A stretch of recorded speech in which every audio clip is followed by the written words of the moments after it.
Alok, Maynila, alas 9:45 ng umaga. Maagang nagising si Shane. Maambon sa labas, may kalakasan na ang hangin. "Bro, tara na sa grocery," sabi ni Jace, hawak ang payong. "Huwag tayong malate, mahirap na magluto sa gabi." Routine na ito mula nang nagka-outbreak.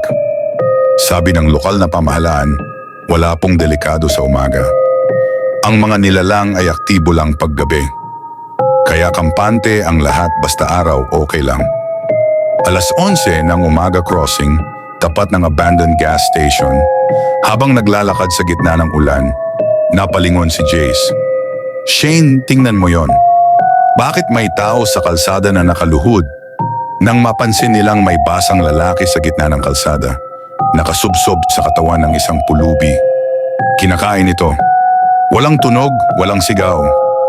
Dahan-dahan itong tumayo. Tumagilid ang leeg at tumingin diretso sa kanila. Tumakbo ito patungo sa kanila. Isang infected. "Tulong, may infected, may..." "Hindi ko alam. Please itulong," nanginginig na sabi ni Jace. Kumatok sila sa mga bahay. Sarado lahat. May mga mata sa loob, pero walang kamay na bumubukas ng pinto. Sa isang apartment, sinigawan pa sila ng lalaki sa second floor. "Alam naming scam yan. Layas kayo." Isa lang ang totoo, wala silang kakampi. Nakita ni Jace ang malaking green dumpster sa gilid ng eskinita. Walang tanong, tumalon siya agad. Si Shane tumigil pa, tumingin sa paligid, at nakita niyang may isa pang zombie na kasampa sa bakod, parang aso na may rabies. Tumalon siya. Tumahimik ang mundo. Sa loob ng basurahan, habang tahimik silang dalawa, nakadikit ang tenga ni Shane sa bakal. Naririnig niya ang tunog ng ulan. At isang boses ng bata sa kabilang kalsada.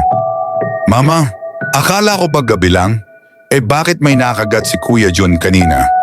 Saka lang nila naalala, hindi pala gabi ang delikado, kundi kapag walang araw. At sa ilalim ng ulan, walang araw. Itutuloy.